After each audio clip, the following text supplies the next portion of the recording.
Jalinski is the president of Wealth Quarterback LLC, a registered investment advisory firm located in New Jersey. Registration is not an endorsement of the firm or its representatives by securities regulators, nor is it an indication that the advisor has attained a particular level of skill or ability. Investment advisory services may only be provided to clients in jurisdictions in which the firm and its representatives are appropriately registered or exempt from registration. You should not assume that any discussion or information contained in this broadcast serves as the receipt of or as a substitute for personalized investment advice from the advisor. Different types of investments involve varying degrees of risk, and there can be no assurance that the future performance of any specific investment strategy, or product, or any non-investment related content made reference to directly or indirectly in this broadcast will be profitable, equal any corresponding indicated historical performance level or levels, be suitable for your portfolio or individual situation, or prove successful. Past performance is not indicative of future result. Investment advisory services offered through Wealth Quarterback LLC.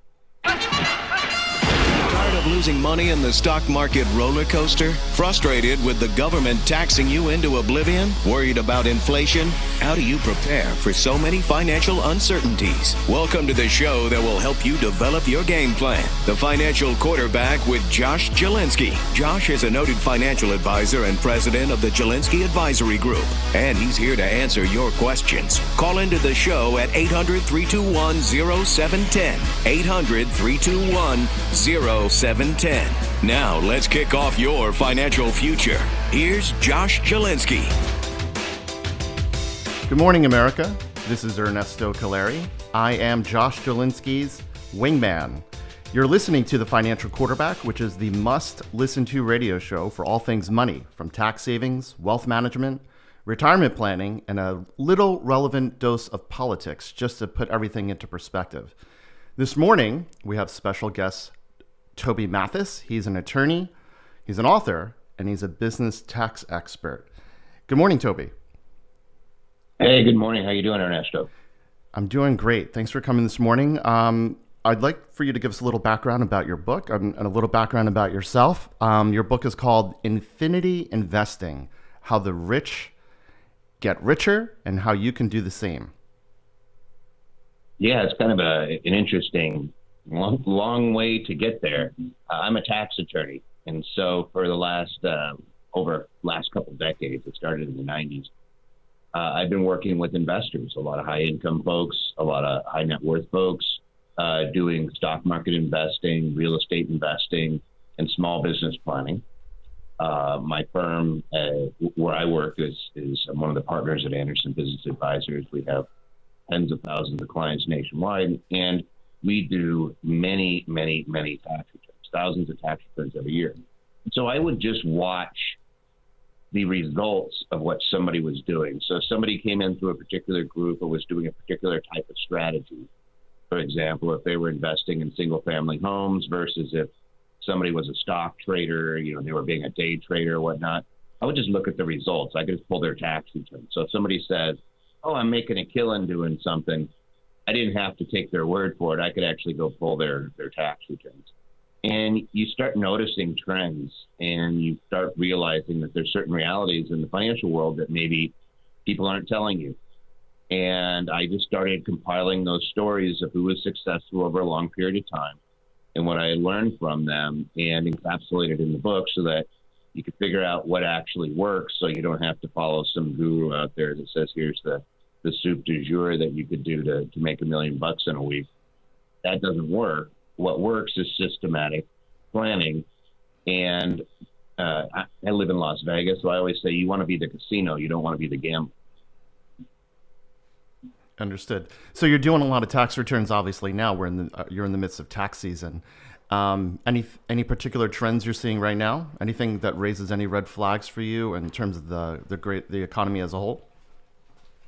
I would say that there's nothing that raises a red flag on the consumer side, except that the IRS is hopelessly undermanned and underfunded.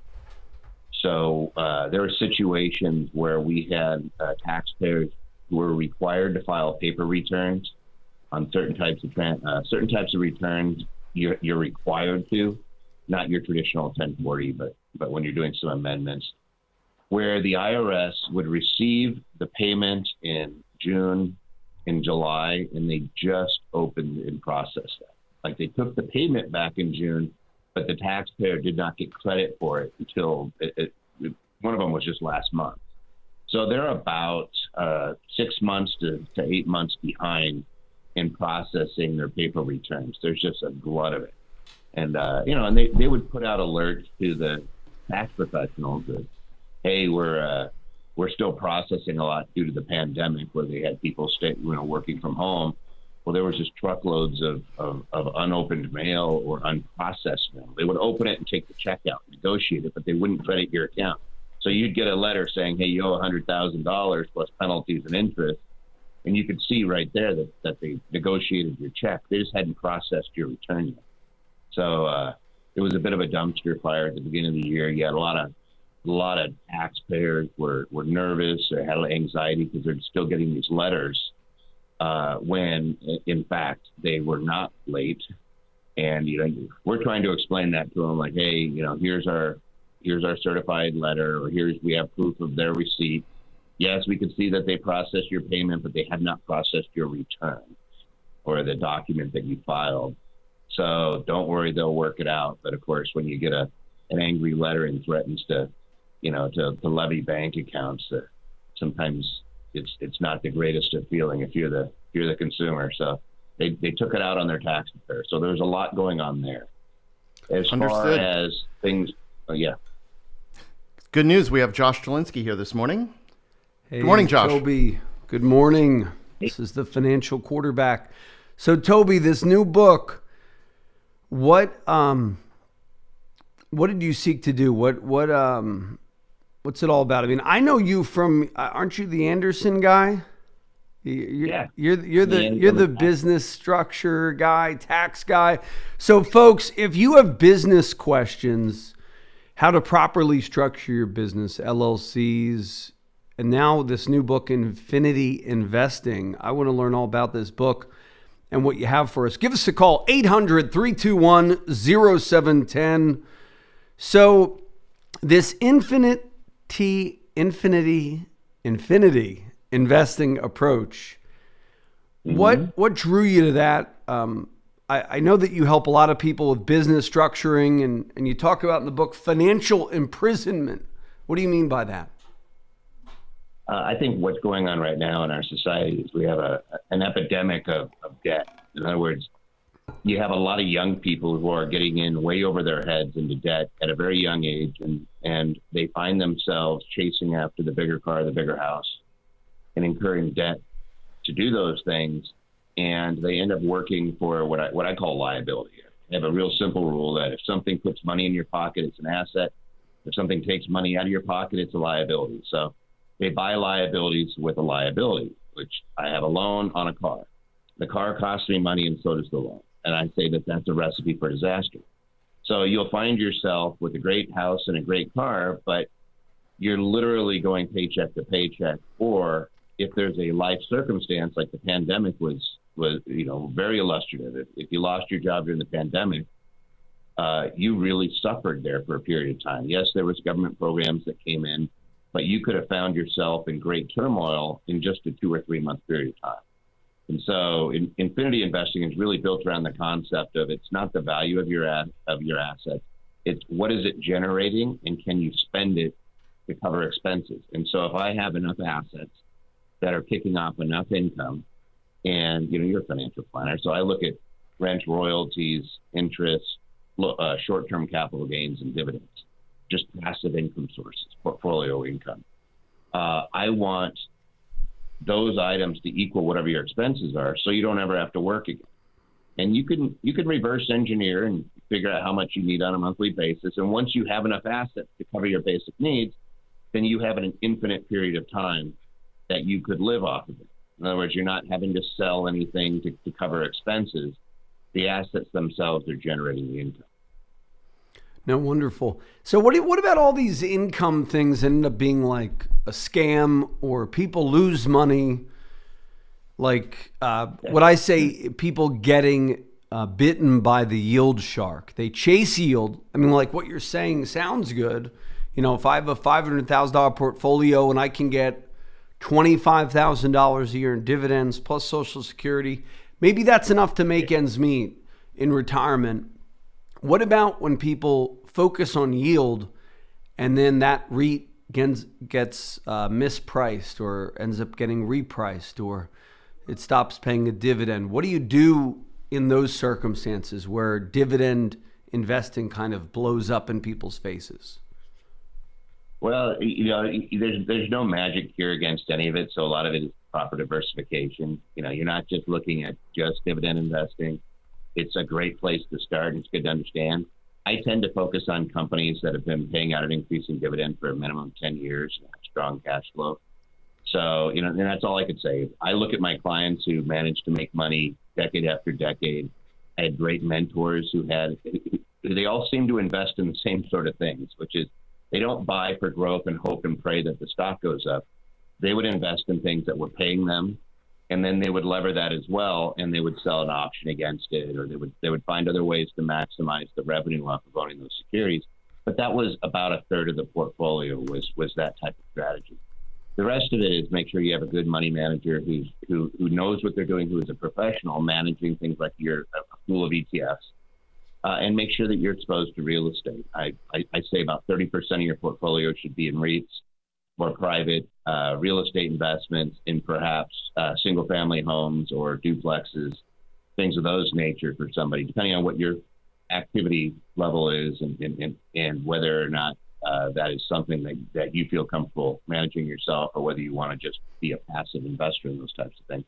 I like to see folks that are exposed to kind of a broader range of investments, as opposed to just going all in like the S&P or all in just stocks. Because when a correction occurs, my experience has just been that it can be devastating for people in the short term if they don't have other revenue streams. Maybe they could work their way out of it, like during 2008, 9, and 10. Maybe you have a really good job and you can work your way out of the fact that the stock market went way down. You don't have to sell anything. There's a lot of people who are forced to sell to pay their expenses at the bottom of the market, and I just caution people to make sure that you're not in that scenario. Make sure that you're properly diversified, and make sure that you have lots of cash flow assets, not just dividend. But when you have a dividend stock, you probably should be looking at whether there's other ways to compound off of those holdings. And that's all infinity investing is. It's building up a properly diversified range of assets that generate income that a lot of times people aren't being exposed to. They don't even know they exist. And a lot of financial advisors just want the money under management, so they're not even going to tell them about it. No, fascinating. And in the book, you talk about the difference between the wealthy and the poor. When we return, we're going to reveal what the number one difference between the wealthy and the poor is. When we return, this is Josh Jalinski, the Financial Quarterback. And if you have a question on anything financial or business or legal, since we have a good lawyer on, give us a call, 800-321-0710. Toby Mathis of Anderson Advisors. Up next, this is Josh Jalinski, the Financial Quarterback. Don't touch that dial. It's always on your mind. Retirement, whether you're 55 or 35. Not everyone wants to work forever, and most would like a comfortable retirement. You may already have a plan, but is it the right one?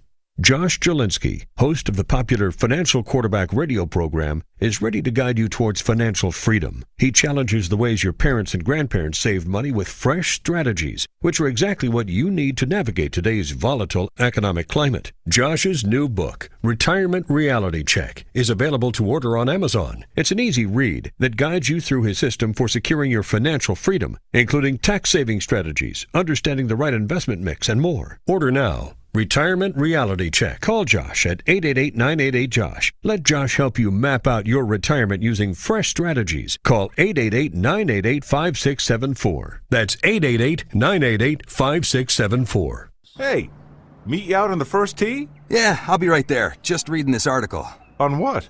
New bill Congress passed. Looks like it's going to affect the value of all retirement savings plans. My financial guy didn't tell me about this when I saw him the other day. Well, my guy did, and we made a plan. You may have heard of him, Josh Jalinski. Josh Jalinski is your guy? Listen, if you're 10 years or less from retirement, Which I am. Josh will give you a free economic plan, which includes retirement planning, a 27-point checklist to make sure your income lasts as long as you live. He'll even help you navigate the current tax code. I'm definitely going to call Josh. Cool, but first, can we play some golf? Call Josh Jalinski, host of the popular Financial Quarterback radio program, for your free economic plan. 888-988-JOSH. 888-988-JOSH. 888-988-JOSH.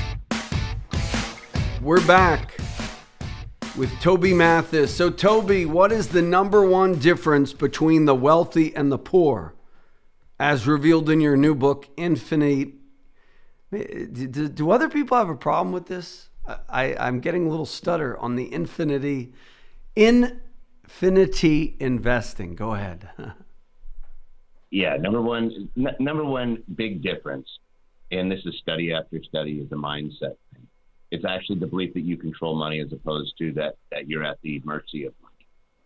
So repeatedly, they've gone into the psychology of poor versus rich.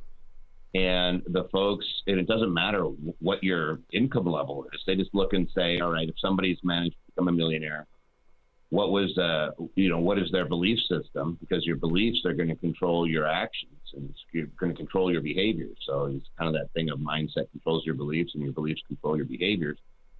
The number one difference repeatedly has been that the rich don't believe that they're restricted and that they're at the mercy of money. They use money to work for them.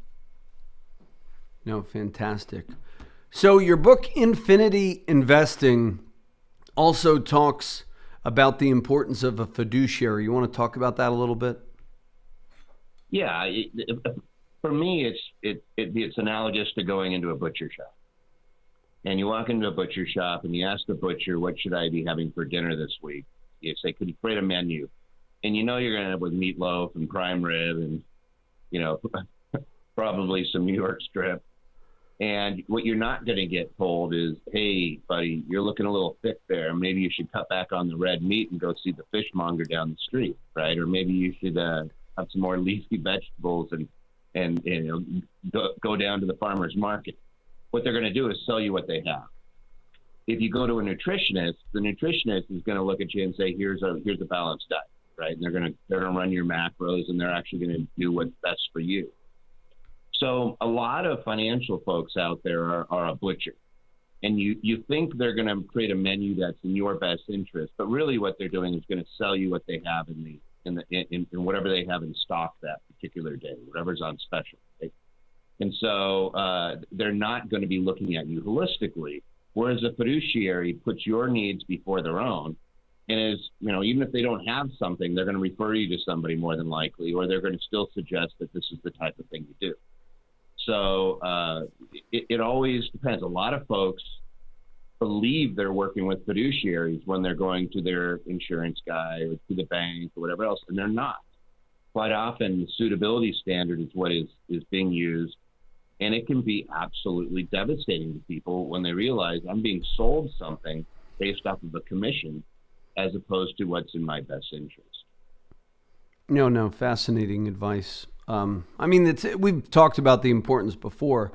And here's the thing. You should always ask your financial advisor to receive a copy of their ADV, which will outline conflicts. Everybody has inherent conflicts, but are they disclosing them or not? Here's the thing I see, Toby. People now are defining fiduciary merely as the fee, the presence of a fee-only advisor, which is important, or a fee-based advisor.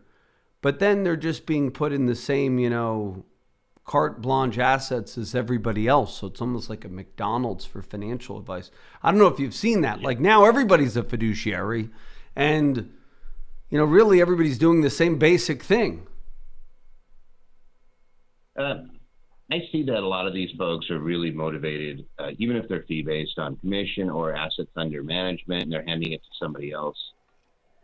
There's not a lot of folks that will actually stop and take a look at the individual and say, what are your goals? What are your legacies? I mean, I'm an attorney, so I get to work with people as they're building their businesses, building their estate plans.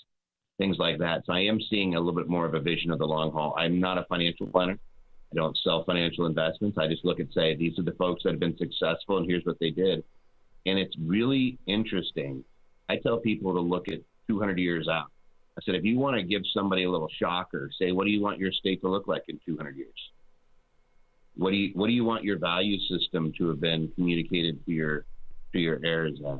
You know, do you want to dump a bunch of money on your kids, or would you rather have something that's more of a legacy planning that helps out multiple generations and maybe transfers your value into future generations? But I love that. I heard a talk on something called the 200-year plan one time, and it really resonated with me. So talk about that. So say, you know, I'm a business owner. You're in business as well for yourself. What do you do? So you have a business owner listening today who says, I want to transmit both my values and my economic success to my kids, but I don't want them to squander it, and I don't want to kill their hunger. What do you do? So I come to your office. What do you do? Yeah, I'm actually going to sit down and say, you know, we're going to do a little values test. Is what is important to you? Why are you working? Why are you independent? What's your ultimate goal? It usually boils down to something around freedom, you know, in autonomy. And I say, well, when you transfer those funds to somebody else, what do you want to give them? And a lot of times they'll say, well, you know, I kind of want the same thing, but I don't want to spoil them. I don't want to, and you're like, okay, well, then you don't want to do a die and distribute. And the first thing you need to understand is that if that's not what you're going to do, if you're not going to do a die and distribute, then you're done with wills and you're done with going to probate. You got to eliminate probate court from your vocabulary and try to keep as far away from that court system where they're going to distribute stuff as humanly possible. And you're into the realm of trust. Whether you were worth $10,000 or $10 million, you're going to say, hey, you know what? I want something that's going to last for a lot longer. Or you're going into philanthropy. There's really two choices, right? Or a combination of the two. But what you're not going to do is just, hey, I'm going to build up towards a retirement. I'm just going to focus on myself and be done. Now we're already thinking about future generations. And I give them permission to actually kind of do a little daydreaming. Like, what do you want it to be? Your great grandkids. You may never meet them. What do you want them to remember about you? So if it's you, Josh, you may be saying like what's important to you? What would you want to communicate? You already said you don't want kids to squander it. So you don't want to dump something onto somebody who's not prepared for it. And there's easy ways to do that. It's, you know, you create a trust that's basically, when I set them up, usually for 300 years. So we're going to go under a jurisdiction that allows it. No matter where you live, you can still pick it. You can have choice of law. And we might do a 365-year trust in Nevada, for example, for health, education, maintenance, and support.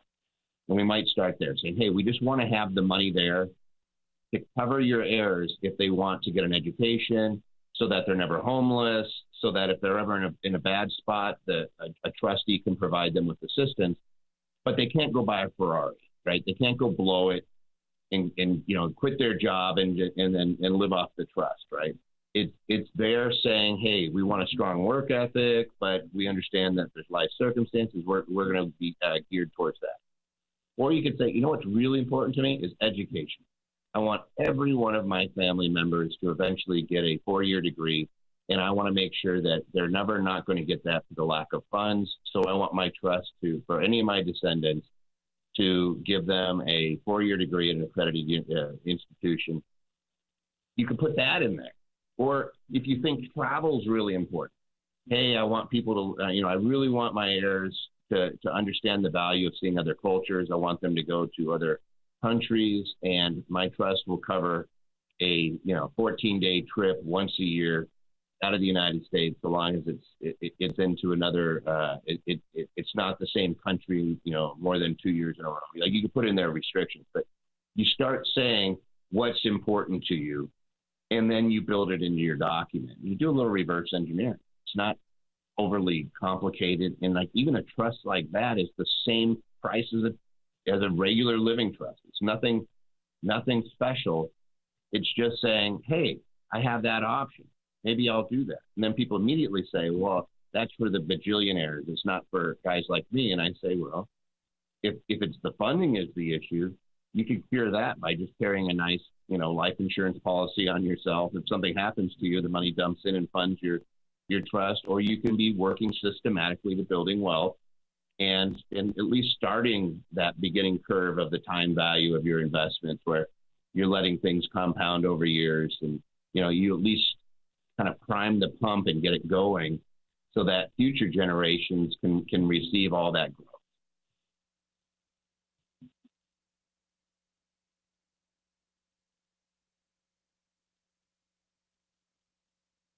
I think I may have lost you, Josh. Oh, you like dynasty trusts with the HEMS language, health, education, maintenance, and support. Any other structures that you're using with clients that you think, hey, look into this, you may want to consider this? I heard one guy one time do like pot trusts where everybody has to work together. It's all in the same pot. Are you, some people are not into that. Some people are. It depends on. Well, so if you want your heirs to work, then it's probably better to create a family foundation at the end of the trust, like either along with it. So you can create your own charitable organization where they always have a job. So I have a third generation client, for example, whose grandparents set up a trust. The trust dumped into a family foundation, and in a foundation, you have to give away 5% of the assets every year. And the descendants all sit on the board, and they all draw a salary, and they decide which organizations they're going to support. And that's the extent of it. They have somebody that manages those funds for them. It continues to do quite nicely and grow quite nicely, because even though you're shaving off 5% a year, the assets tend to grow a lot faster than that. And you're a financial planner, you know how these things work. If over time you're gonna do quite nicely if you're not being taxed. And so the family foundation is another aspect. And so I tend to look and try to get the temperature of what somebody's doing and where they're at. And then they also may want the business to continue on. And so you got to be very explicit about who's going to run that. Is it going to be liquidated? Do I have somebody that's maybe not even a family member that I want to be as the manager? Should I designate that in my estate planning documents? You have to look at the whole thing together and not just say, hey, I really like wills, or I really like trusts, or, this trust, that trust. The trust is a trust. It's just what provisions we stick in it tends to define what it is. So a dynasty trust, just a living trust that lasts a really long period of time. A land trust is just a trust that holds land. Like it's nothing really much more exciting than that. It's contracts that you could go enforce in court if you need to, but that don't require a sign up on the transfer of assets. So you don't have to go into the probate court. And I would caution anybody who just goes in and get a will, don't do that. I've seen people go to trial over $3 items. Like, it's crazy when you have kids that want, mom's plates. It's stay away from that. Stay away from that stuff. That's great for lawyers. That's not so great for families. If you want your kids to like each other, don't throw them into that scenario. Well, this has been fascinating. We'll be back with more of Infinity Investing with special guest Toby Mathis, talking about his latest book. And if you have questions on planning your business, legal, tax, whatever tips you want, we are here for you today. With the expert, one of the nationally regarded expert on business formation and also transmitting your values to the next generation. Give us a call, folks, 800-321-0710. And if you call us within the next 3 minutes, you'll get the free book, The Income for Life Blueprint, and your very own blueprint for wealth. And I'm going to open it up. It will cover your very own game board for money and your protection component, your asset protection strategy, your tax saving strategy from a retirement planning perspective, your growth strategy from an asset perspective, cash flow, as well as debt. So if you want to be more organized, more coordinated, more scientific, more integrated, rules-based, and optimized, call us now for our special wealth blueprint, 888-988-JOSH, 888-988-JOSH, for our 45-minute strategy session today, 888-988-JOSH. And we'll throw in the book Infinity Investing as a special gift. So a 3-for-1 special today. The Income for Life book, the Toby Mathis Infinity Investing book, which you can Google and buy it wherever books are sold if you don't want to meet with us. Toby's a good guy. And number 3, the Wealth Blueprint. Yours today. Call us. 45-minute strategy session, 888-988-JOSH. We'll be back after these messages. Are you worried about the recent coronavirus crisis and how it may have affected your money? Hi, everybody. I'm Josh Jalinski, the Financial Quarterback, inviting you to join me for my complimentary 6 Ways to Keep Calm During Turbulent Markets webinar. If you schedule and keep your no-obligation webinar today at 888-988-JOSH. It's a great thing to do. If you're stuck at home under stay-at-home orders, call us right now, 888-988-JOSH. If you're bored, there's never been a better time to get a second opinion on your wealth than right now. 888-988-JOSH, 888-988-5674. And go to my website, retirementrealitycheck.com today and take your free investment profile quiz. And when you buy my book, you're eligible for 3 free gifts. 888-988-JOSH. Call Josh Jalinski, host of the popular Financial Quarterback radio program. 888-988-JOSH. Hi, we're back. This is Josh Jalinski, the Financial Quarterback, coming to you live, 800-321-0710. So, Toby, we talked a little bit about trusts, foundations. What other tips do you have for our listeners who maybe own businesses or don't, maybe just want to transmit money and values to the next generation? That was an interesting talk. Yeah, I would say they need folks like you, not to say, hey, I'm on your show, so here, go to Josh. I would just say that when you say financial quarterback, that actually is exactly what folks need. They need someone who's going to help look at it holistically. Because you go into the bank, and the bank's going to tell you, here's products that we have. So they might sell you a CD, maybe certain types of investments. You go to the insurance guy, they're going to pitch what they have. You go to the broker and they may want you everything all in the stock market, right? You want someone who's going to look at everything holistically. So when you say financial quarterback, I would say that's probably the missing piece in 90% of the folks that come in. Is they're going to the cable news networks, they're reading the newspapers, and they're being kind of guided that way. Or worse yet, they're going on to late night TV and they grab into a guru, spend $50,000 for something that arguably is not going to work. That's very good. Realistically, it's a long time horizon. One of the reasons why I picked 200 years to 300 years is because it will guide our position now. And the easiest way to say this is, like, Josh, I know you have a bunch of kids. If I gave you $1,000 and said, hey, Josh, this is for one of your kids' education. And I said, this is really important. I'm gonna put $1,000, or better yet, I give you a gold bar, and I say, this is for their education. You're going to treat that money differently than the money that's just sitting in your bank account, simply because it has an intention behind it. And I tell people that, like, I live in Las Vegas, where people will hit a jackpot, they'll get an easy 20,000, and they blow through that so quickly because it has no intention behind it. They don't, it's like, oh, this is free money. It's like the stimulus money. The number one things that are being purchased out there. Like I own apartment complex, and we joke because the stimulus money hits and everybody's getting a big screen TV. Like, you'd be shocked. We're looking at the dumpsters. We're having to get extra dumpsters because there's so many boxes out there, and we're like, wait a second, you're renting an apartment. No offense.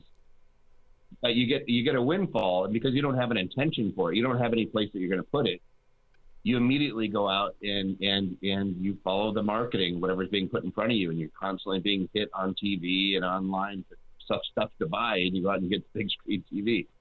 Or they invest in Dogecoin, which is essentially nothing. I just think that's hilarious. It's absurd. Elon Musk, as soon as he said it, I have to admit, I went out and bought $100 of it because I was like, oh my God, this thing's going to go up. And it's gone up like 800%. Oh, just gosh. Silliness. I just thought that was, every time he opens his mouth, he makes money. Yeah, it's crazy though. I mean, it's really a sad, here's why, right? You talk about in your book, Infinity Investing, the way of buying wealth in the stock market over the long haul is buying a stock like, and we're not telling you to go out and buy stocks, but Coca-Cola, the dividend aristocrats. Think, Clorox. They're not reevaluating their formula every year. Think Hershey's. They're not rechanging their formula every year. And we own some of that for clients and such. So I don't want to recommend any buy or sells over the years. But the point is, we've gone from buying good quality things that produce income to now, because of the Amazon model, there's really a different model of investing now, which is a stock doesn't have to treat its shareholders well. I mean, back in the day, you bought a stock based on how they treated shareholders. Did they pay a dividend faithfully? Was the dividend sustainable? Now these companies are saying, we're not going to pay a dividend. We're going to invest for growth. We're going to buy everybody up with the low interest rates. And people wonder, why the rich keep getting richer. It's because, in essence, the middle class and fund managers are not demanding being treated well as a shareholder.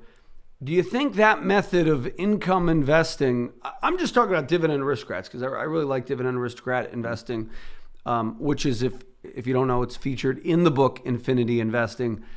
I like buying companies that have a sustainable track record of dividend, not necessarily that they're paying a high dividend, but they have a history of growing that dividend.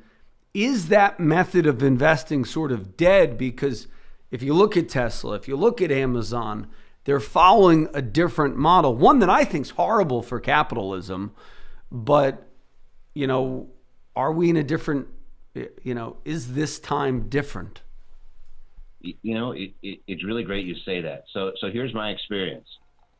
I've worked with a whole bunch of companies that train on trading. And I quite literally have had probably 10,000 clients that were stock traders. And out of that 10,000, I would say 90% of them lost money because they were trying to time the market. So you ask, why did I write this book? It's because I don't want people to face plan. I'm a tax attorney. I need you to make a lot of money so you have tax problems, right? It doesn't help me much if kind of like the barber. If I let you lose all your hair, I have nothing to cut. So, so Infinity Investing is like the hair cream being sold by the barber. I need your hair to be growing so fast that we have to cut it every week, right? So what I saw was that the people that were trying to time the market were getting their butts handed to them by Wall Street. The people that were doing exactly what you just said, they were focusing in on income producing companies, and they were finding ways that companies that had compounders in it. In other words, companies that were going to continue to grow exponentially because their market share is growing and they're sharing their profits with you. Those were the people that were making money throughout 2008, 9, 10, 11, 12, 13, 14, every year they make money. Even when the market pulls back, who cares? The company's doing just fine. So like the aristocrat you said, those are companies that are more than $1 billion market cap, making increasing dividends for 25 years or more. There's the Kings also, which is 50 years or more. And those are companies that no matter what, it's the pandemic, it's the bubble burst, it's the recession, it's terrorist attacks. No matter what was going on, they were profitable and they rewarded their shareholders. And I just noticed that trend that the folks that made money consistently and were the wealthiest didn't gamble. They didn't buy things and hope they went up. They bought things for the income and hoped things stayed the same. And if the company went up in value, that was a bonus. But they bought it right on the first day so that the income was coming in. And yes, that's not dead. It's just the really rich folks are doing that. And then they do their gambling too. They're definitely getting involved in, the Amazons, but in a different way. They're not compelled to sell it. Like if they want to hold on to it for the long haul, they can. I don't know why somebody would. I still look at Amazon and scratch my head because I'm like, it's a tax-free loan or like interest-free loan is what I really look at. It's like you're just giving, you gave the company a lot of money. Company goes out and you're not getting anything in return. Yeah, I mean, I do think over decades, you know, the next time we have a crash, if the Fed lets us have a true crash, those companies living on cheap money will sort of fall. And I like the Warren Buffett method of investing. In 2 days, we have the Berkshire Hathaway shareholders conference. That's always, you glean some real gems. So we'll be back next with some final questions for Toby Mathis on his new book, Infinity Investing, which will be yours free when you schedule and keep your no obligation 45-minute strategy session. You get the Income for Life blueprint and the book Infinity Investing. When we return, this is Josh Jalinski, the Financial Quarterback. Don't touch that dial. Josh Jalinski, the Financial Quarterback here. In these uncertain financial times, it is imperative that you guard your financial future. If you call within the next 3 minutes, we will offer our complimentary bear market survival guide, which will detail steps to help your plan to potentially survive the COVID-19 crisis. The bear market survival guide will cover how you might still be able to retire amid a volatile economic climate. We will throw in our complimentary 27-point ultimate game plan for retirement. Call us at 888-988-JOSH, 888-988-5674 for your bear market survival guide. Call Josh Jalinski, host of the popular Financial Quarterback radio program, 888-988-JOSH, 888-988-JOSH. It's always on your mind. Retirement, whether you're 55 or 35. Not everyone wants to work forever, and most would like a comfortable retirement. You may already have a plan, but is it the right one?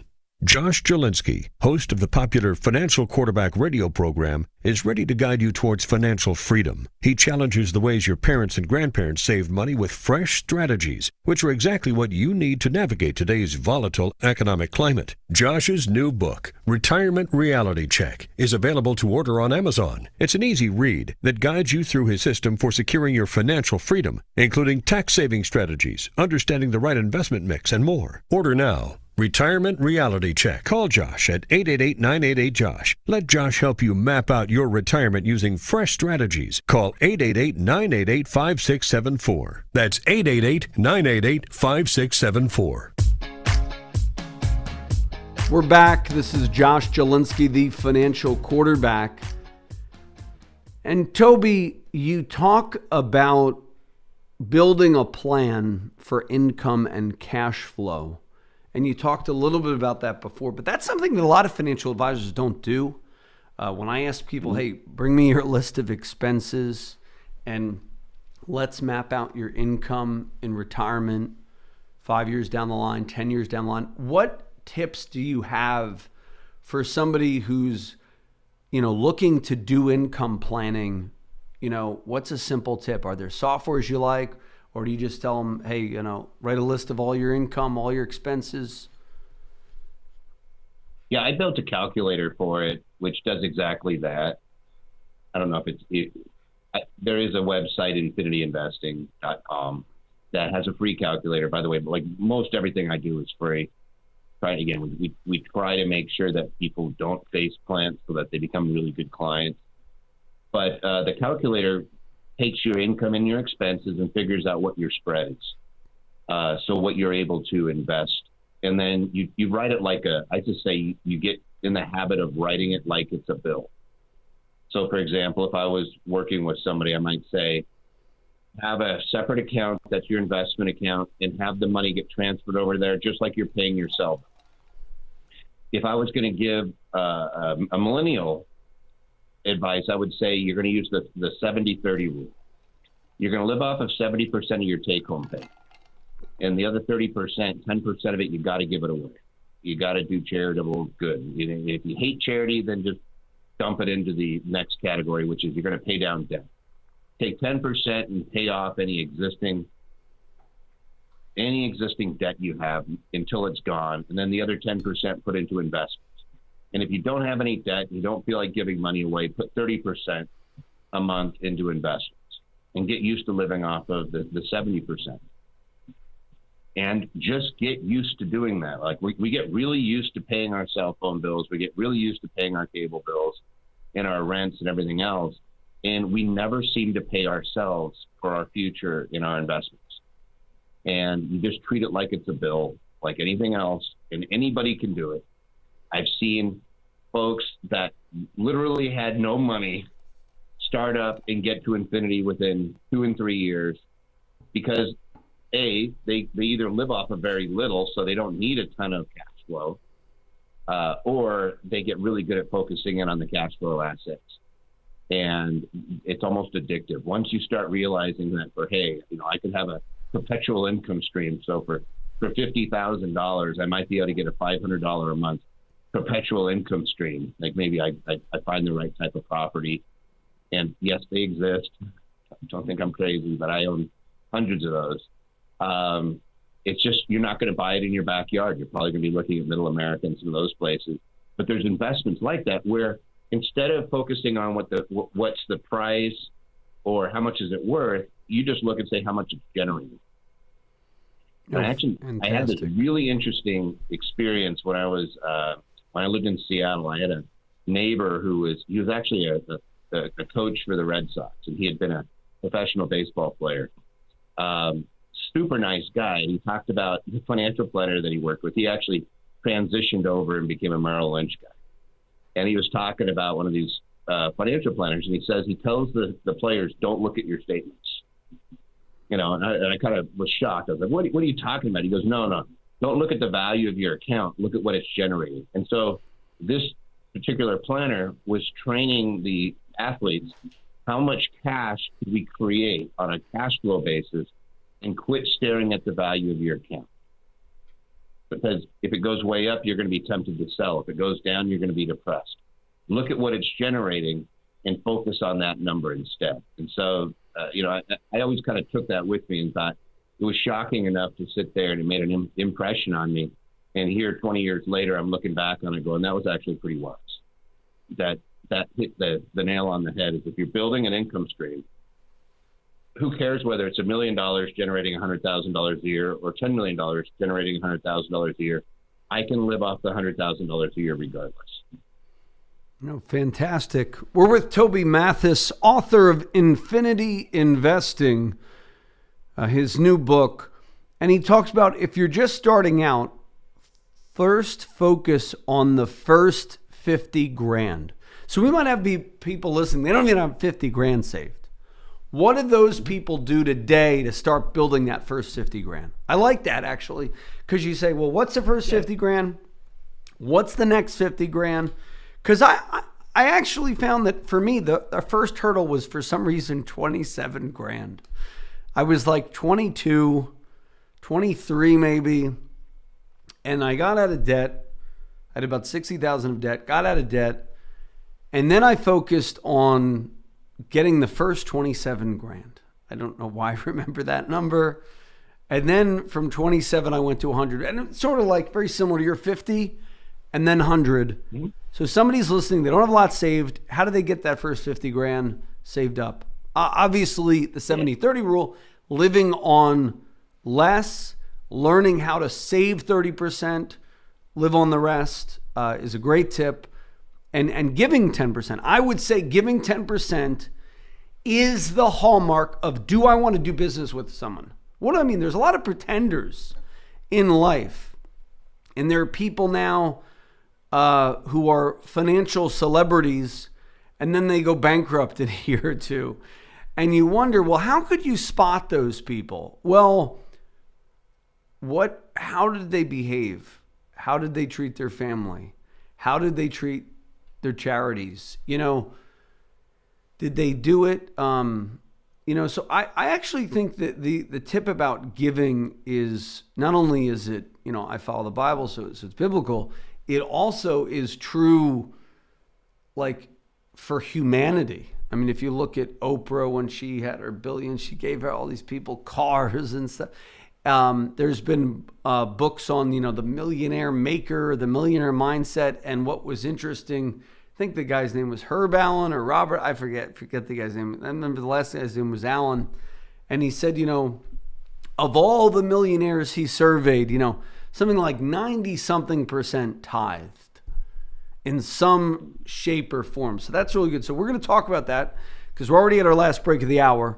So we're going to talk about giving and we'll talk about how to accumulate your first 50 grand. When we return, this is Josh Jalinski, the Financial Quarterback. Don't touch that dial. Hey, meet you out on the first tee? Yeah, I'll be right there. Just reading this article. On what?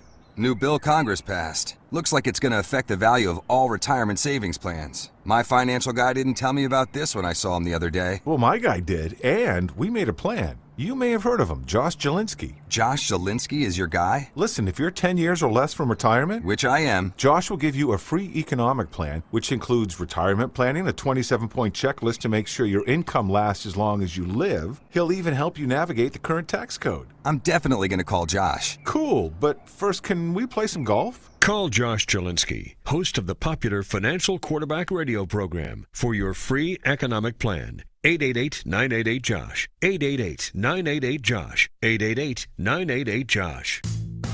We're back. This is Josh Jalinski, the Financial Quarterback, with Toby Mathis. So, Toby, talk a little bit about giving and how to accumulate that first 50%. I think that one of the reasons that you see so many millionaires or tithers is because so much about building wealth is about habitual behavior. And if you've been tithing your whole life, you're already used to a habitual, hey, it's not mine, I'm paying it off. You know, a lot of us have habitual behaviors that aren't so positive. But if you learn how to save habitually, then you'll be fine. And so I say 10% giving it away.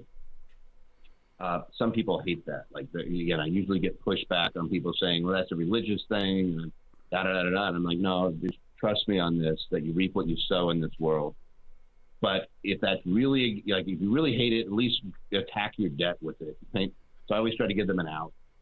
But no, I wouldn't give them an out. Here's why. We often see, well, what happened to that guy? You know, like you hear from these people, whatever, from Madoff, who just passed away in the last month, to others, like, what was the, what was the intent of the charity? What was the gift? You know what I mean? Like, sometimes, I think having a giving heart shows a lot in business. Interesting article here, November 9th, 2012.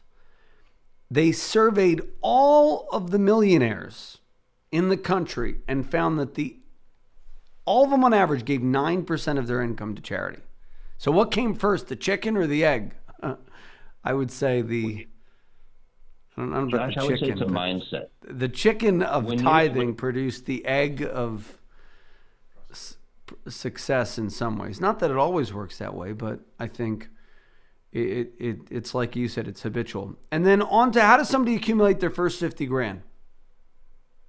Yeah, it's the same way. So I just want to dovetail on what you just said, because it is actually super, super powerful. I think it comes down to mentality. If you have a scarcity mentality and you're scared of money and you think that it's impacting you as opposed to you impacting it. So if you're one of those people that's like money doesn't grow on trees person, you're going to have a hard time giving money away, because you're not going to realize that you're in full control and you can earn that right back.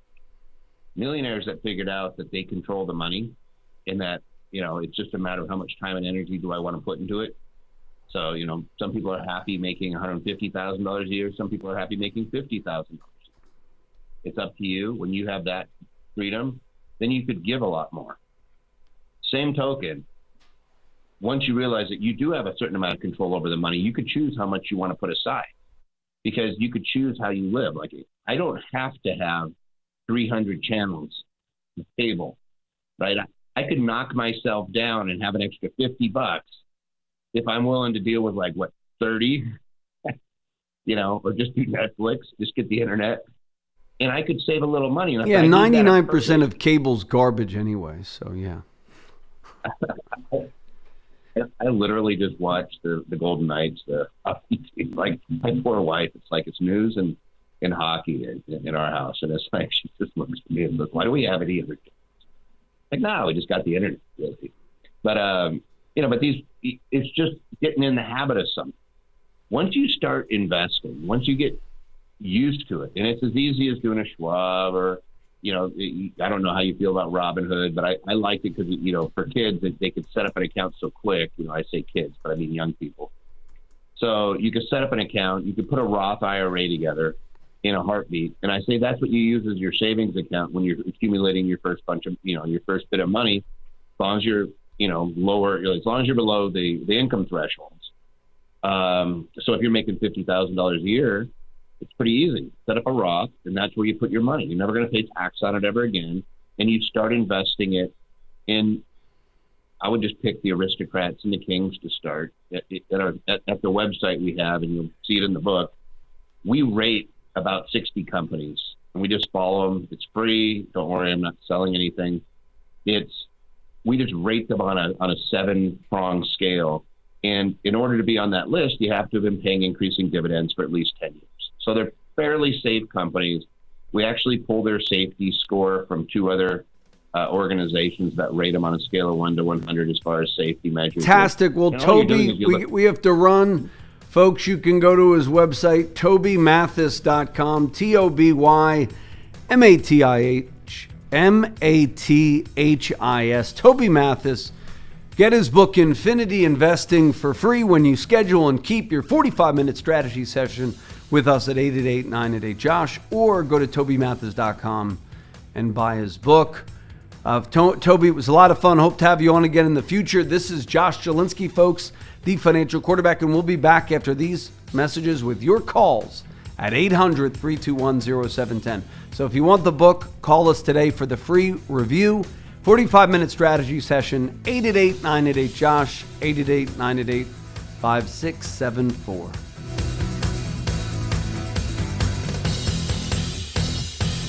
WOR and WAXQ HD2 New York. The information you need. The shows you love. The voice of New York. 710 WOR. An iHeart radio station. And we've got 57 degrees at 10 o'clock. Good morning. I'm Paul DeCastro. An Asian man is in critical condition after being stomped on his head in East Harlem.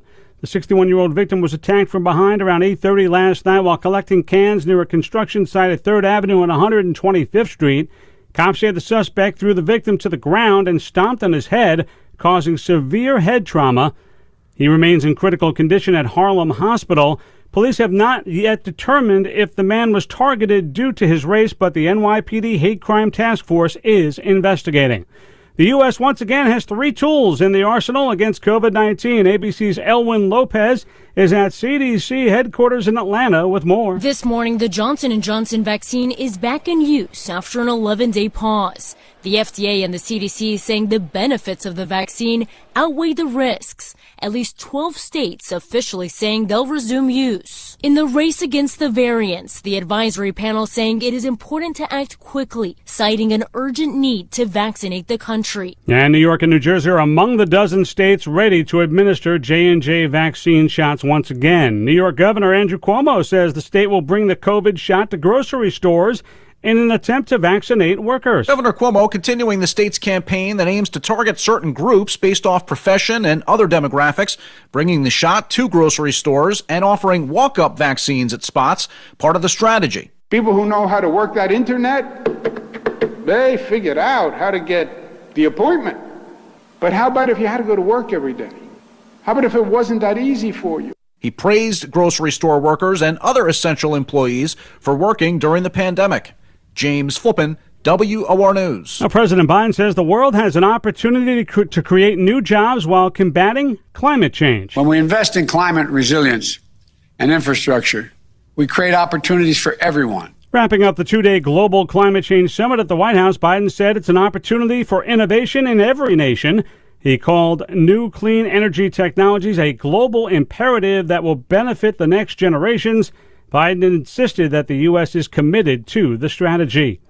In sports yesterday, it was the Mets shutting out the Nationals 6-0. The Yankees were also victorious, as were the Rangers and the Nets. Major League Soccer today, season opener for New York City as they play at Yankee Stadium. Here's your WOR Weather Channel forecast with sunshine today and winds out of the southwest. The high will get close to 70 degrees. Then with the front closing in, clouds will move in tonight with rain late at a low of 51. The rain will taper off through the morning Sunday, then cloudy into the afternoon tomorrow with a high of 64. Sunny on Monday with a high reaching the low 60s. I'm meteorologist Jeff Marr. Next news at 11. Breaking news at once. Start your day with Len Berman and Michael Rito in the morning, 6 till 10 weekdays. I'm Paul DeCastro and 710 WOR.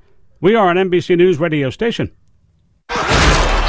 Tired of losing money in the stock market roller coaster? Frustrated with the government taxing you into oblivion? Worried about inflation? How do you prepare for so many financial uncertainties? Welcome to the show that will help you develop your game plan. The Financial Quarterback with Josh Jalinski. Josh is a noted financial advisor and president of the Jalinski Advisory Group, and he's here to answer your questions. Call into the show at 800-321-0710. 800-321-0710. Now, let's kick off your financial future. Here's Josh Jalinski. We're back. This is Josh Jalinski, the Financial Quarterback.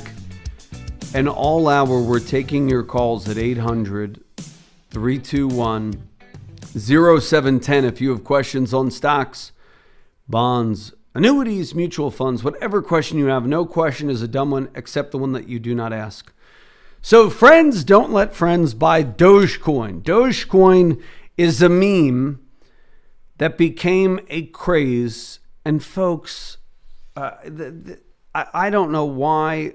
You know what? A fool and his money will soon part. I am amazed at how we've gone from traditional investing, which focused on price to earnings ratios, whether a company was profitable, to more of the market as a get-rich-quick scheme. And then the market will crash sometime, let's say in a year or 2 years. And then you'll see politicians say, well, for the greed of Wall Street. Folks, if we look even at that Robinhood GameStop saga, really Robinhood's not Wall Street. It's sort of like a Silicon Valley type investing platform. But anyway, what I am deeply concerned about is the rise of just stupidity. So Dogecoin is not like Bitcoin where there's 21 million in a limited supply and there's 12 years of data and all this other stuff. Dogecoin, there are 127 billion coins. And it is invented by a software engineer, Billy Marcus and Jackson Palmer, who decided to create a payment system that is instant, fun, and free of banking fees. One of the things you have to realize when you're evaluating these is what's called centralized or decentralized. Bitcoin, in one sense, is decentralized. So, there's, let's say, 1 million servers that have that are all contributing to the mining network. When you look at a lot of these, there is one central server that's sort of controlling everything.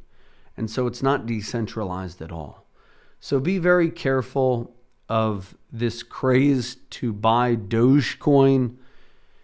If you have a kid or grandkid or nephew or niece who's involved with it, tell them to put the money in a Roth in high quality companies, not to mess around, or low-cost ETFs, not to mess around with meme coins that are fake that really simply popped because Elon Musk said it was a good thing. Although the dog is cute, I guess, the dog with glasses.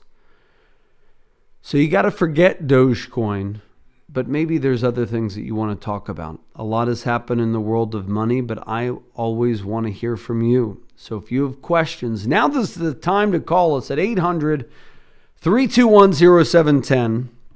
And remember, you get the free book Infinity Investing when you schedule and keep your no obligation review. We got a lot to talk about, but as always, I love to hear from you, my friends. So give us a call. What else happened in the world of finance? Ernesto, any financial questions this week from the man on the street? Well, I think you did explain Dogecoin a little bit, but I don't understand the value of Like, I just don't understand. I don't even know what it is. It's like investing in a beanie baby. Now, do I know about? It has something to do with the programming language. I think it's C++. So I have real no knowledge in it. Neither does anybody else. It has the face of the Shiba Inu dog from the Doge meme and its logo and namesake. So, but I'd watch with any of these things. Is there a centralized framework or a decentralized? Meaning, could somebody pull the plug? Like, think about it. There was some problem in Bitcoin this week because some miners lost power or something, but the network kind of kept going. It lost money, and that's the other thing. People have to be careful. I'm hearing people buying stuff on margin, whether you're buying stock on margin or cryptocurrencies on margin. This stuff is very risky and very volatile, and you have to be careful. And a fool and his or her money will soon part. So be careful, folks. Don't be dumb with investing. Get a financial plan. But so many people are attracted to the words free. Oh, I have this free app where I can make all these dumb trades and then buy on margin. Well, what is margin? You're paying interest to the bank. Except when you go down in money, you lose double. So, are there certain circumstances where sophisticated investors can buy on margin and have some benefit? Sure. But the vast majority of people are not cut out for that. So we have a lot of people creating bad habits. They're not saving 10 to 15% of their income. They're not tithing. And I would also say, we had a talk on tithing with Anderson Advisors expert Toby Mathis. I think most people that I've met as clients who become rich or wealthy focus their businesses not on getting rich, but on serving the most amount of people. Even if you look at the world's, 2 or 3 most richest investors. So if you look at Bill Gates, he created a very cheap software application, Windows, and that was his original claim to fame, and made computing kind of easier and fun for people. So he was rewarded by serving the most amount of people. Now you can call the efforts to block the sun questionable, but he's probably trying to help people in his mind, preventing them from getting vitamin D in interest to stop global warming or whatever. But, I don't know. I find that a little dubious, but, he tried. He's trying. So, and then he has the Bill and Melinda Gates Foundation. So the whole idea there is these people are giving away their fortune, basically. And, they might make some salary, $200,000 a year or $1 million a year being the head of the foundation, but the guy's worth, billions. It's like, come on. So, he served a lot of people. Jeff Bezos served the most amount of people. And he might say, well, Amazon's bankrupting all the small businesses. I agree, but you're still shopping from them. Why? It's easy. They made it easy to serve the most amount of people. So the thing to me is, I think the link between tithing and wealth is it's sort of the heart of a giver. So like when I created my company, I don't know, it was 23 or whatever, I would have done this stuff for free. Not anymore, but back then I loved it so much. And I still love it so much. I throw in, we give free meetings. And people say, why do you do that? You should charge for a meeting. I probably will start charging for initial meetings someday soon. But I find it giving because every once in a while you'll see somebody who comes through who really needs help, and we're able to provide something for them that no one really does. So we provide value at that meeting. So give us a call, 888-988-JOSH, if you want our free review. Do we have any questions on YouTube? Any questions, Ernesto, on the YouTube chat room? Check out youtube.com. Search for The Financial Quarterback And if you have a question, type it in the chat box. So President Biden is proposing more spending made up of $1.9 trillion plus another amount, $2.5 trillion total in all. Do you think this spending will lead to an increase in taxes? Yes. I mean, we already have it this week. The market fell on Thursday because of the 43.4% capital gains rate proposed. That will be murderous for stocks. So imagine your granny has $10,000 in Disney stock that she bought because she liked Disney. She liked taking the grandkids to Disney. She bought it for $5,000. It's now worth $10,000. She'll now have to pay up to 43 cents on every dollar of that $5,000 that she makes. And mind you, the money that she placed to buy the Disney stock was already taxed money. So if the way we're going after the problem in our tax code, we do have a problem, and people on the left actually are not articulating it. We have a shrinking tax base of people because you have all these companies now that don't pay a dividend. So how do you get their wealth? You know, you literally have like Coinbase was like two bozos in a basement 9 years ago. Now their company's worth $100 billion. And they're probably worth $10 billion now. So how do you tax that wealth? So the idea is you have this really high capital gains rate, call it 43.4%.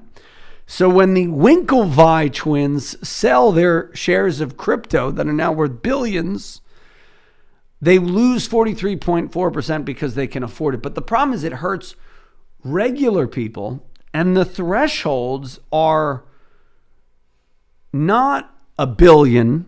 It's like $1 million, which really, or 400,000, which really affects middle class wealth. So if you want to do this 43.4% capital gains tax, President Biden, do it on those making over $1 billion, or those, but they often don't make money, these people, because they don't sell their shares. And then they gift their shares to charity. So what you might want to do is, and this is where Elizabeth Warren says, let's have a wealth tax. That's why I always like the fair tax concept.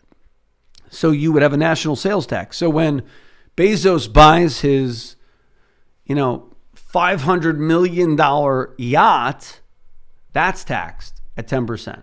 But you would have no income tax because these super rich people aren't paying income tax anyway. And I think if you raise the rate, it's not really going to get the revenue from the people you're trying to get the revenue from.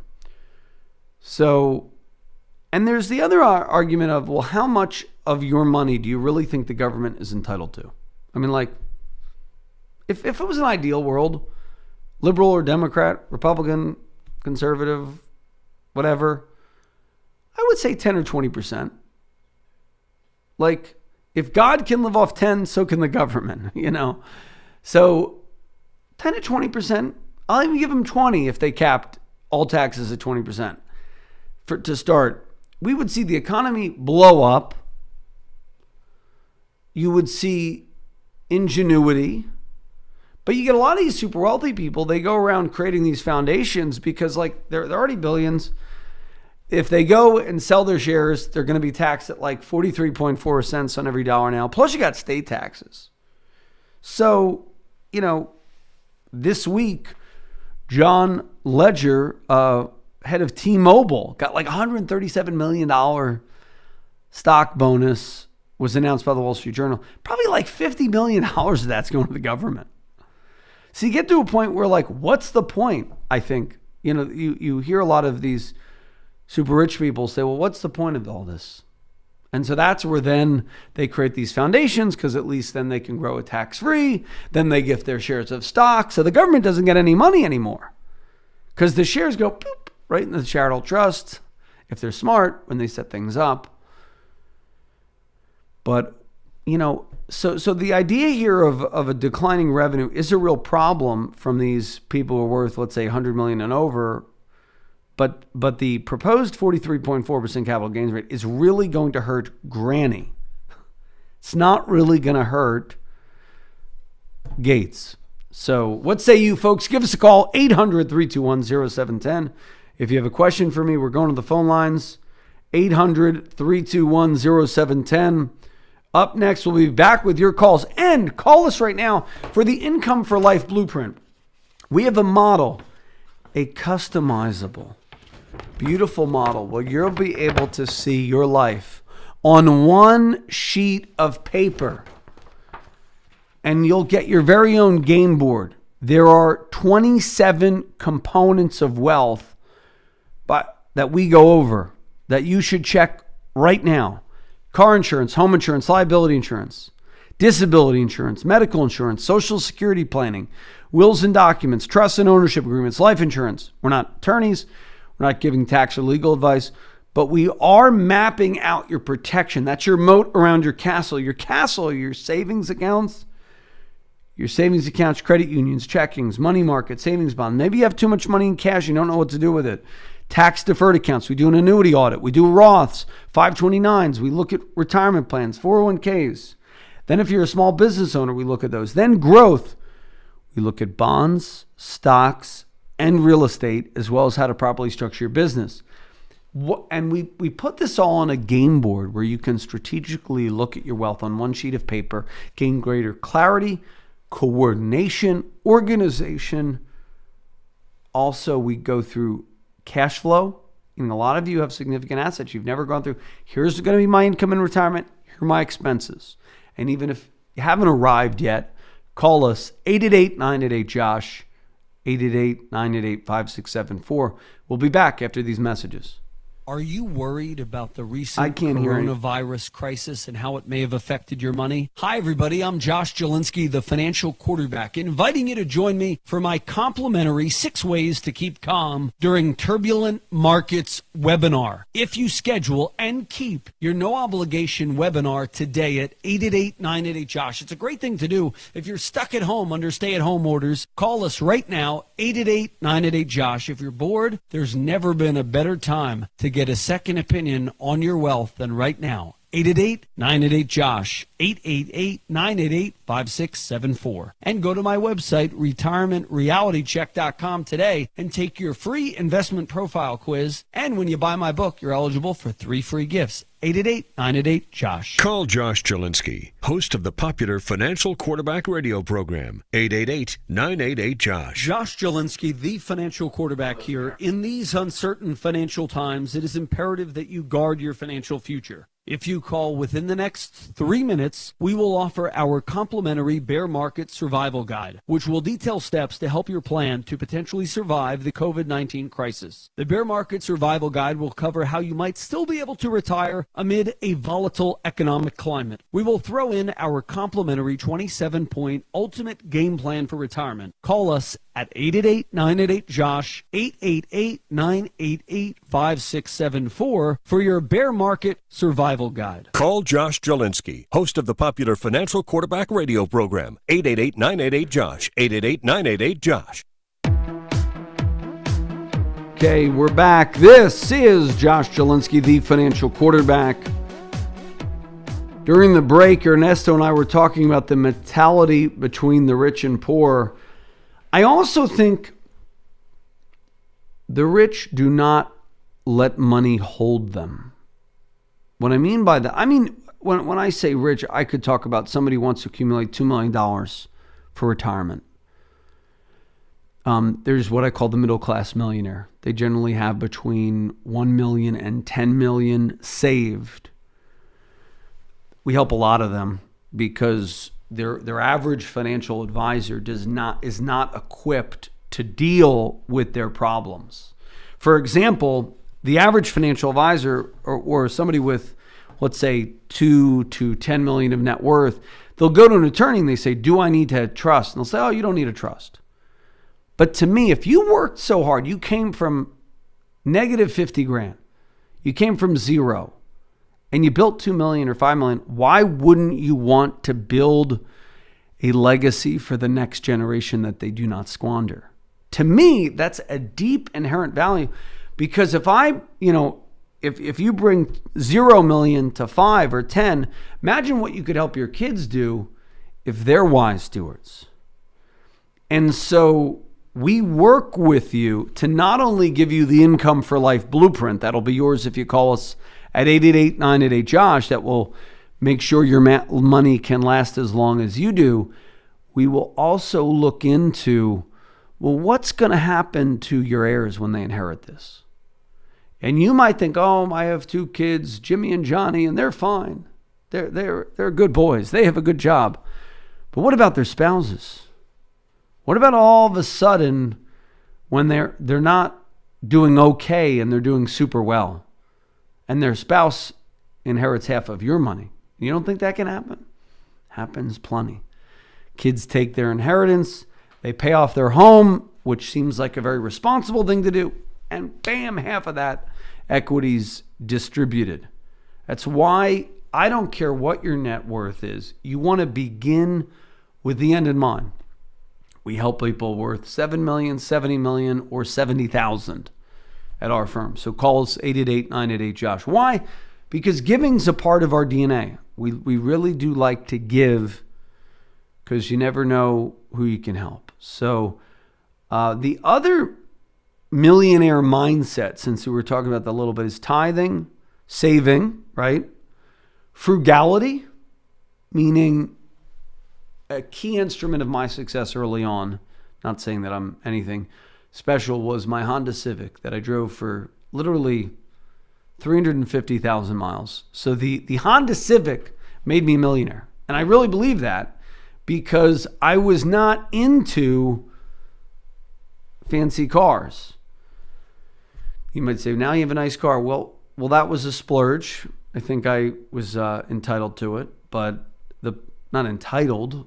I earned it, and it was a blessing, and it's something I wanted to do. And I also got a good deal on it. I got it at a major discount, like 20 to 30 grand off MSRP. So, but I got it. It had like 500 miles on it, 1,000 miles on it. So I'd get a steeper discount and get the depreciation.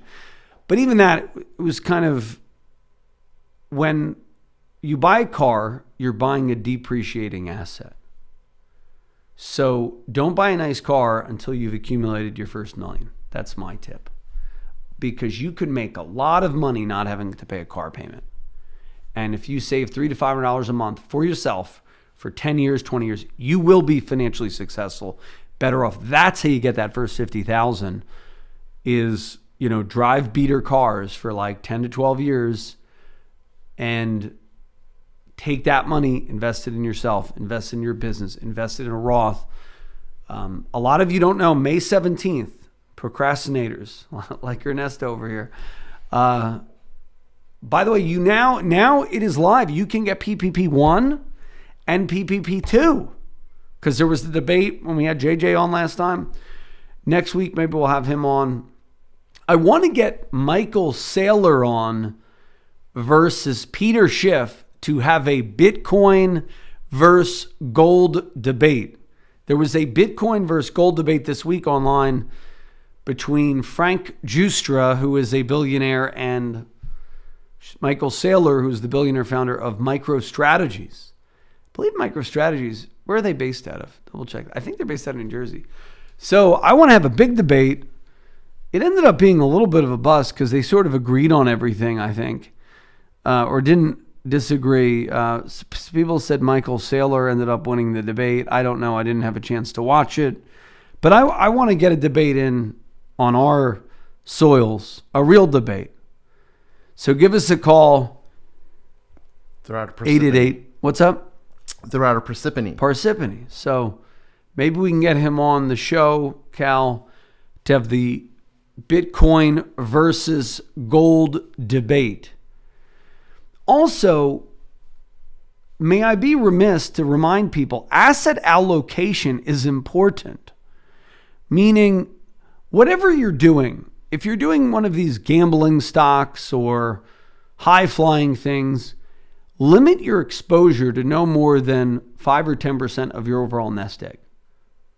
So a third of your money should maybe be in conservative stuff, bonds, cash, annuities, insurance. A third of your money could be in more growth-oriented things that are more traditional, exchange-traded funds, index funds, individual stocks. And then that leaves, another third where you could have maybe 5 or 10% in gold, 5% in crypto. You don't have to go. A lot of people are worried about missing out on something. Do 1 to 3% if you're worried about that, but don't take all your money and invest in something now at a top. People did that in the late 90s. It did not work out well for them.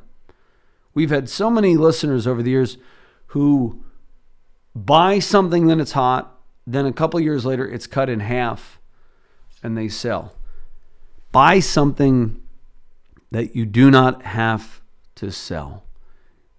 Okay, so give us a call, 800-321-0710. If you have questions on stocks, bonds, annuities, mutual funds, whatever question you have, no question is a dumb one except the one that you do not ask. So call me right now, 800-321-0710. Senator Bernie Sanders and Representative Pramila Jayapal have introduced the College for All plan. The legislation that would make college education free for millions. But essentially, what are my thoughts on this? Number one, this is how socialism creeps in. Free medicine for all. Free healthcare for all. But then what happens is nobody likes the healthcare system. Nobody likes the education system. So there will be a two-tiered system for the haves and the have-nots anyway. Now, I do believe we have to figure out how we care for indigent people, poor and indigent, who need health care. It's a very simple solution to that. Do you know what it is, Ernesto? To remove some of the power that I'm insurance putting him companies totally have. on the spot. No. I mean, I used to work in healthcare for a long time. And if we can say this on air, I think Medicare is one of the things, and that really impacts the cost of healthcare because it controls the price. Yeah, basically you have price fixing. So you have no transparency in pricing. You have doctors making a limit out. But one simple thing that I always thought would be great is back, 30, 40 years ago, you would have doctors be able to write off poor and indigent care. They can't write that off anymore. So my theory would be you allow the insurance industry to pick who they want and not want.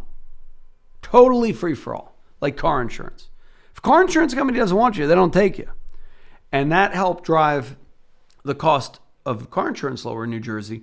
Also, tort reform drives the cost of insurance way down because then they know, okay, if somebody loses their life, let's say, they're not going to be on the hook for $100 million. They may be capped at whatever, $5 million or $10 million or $20 million.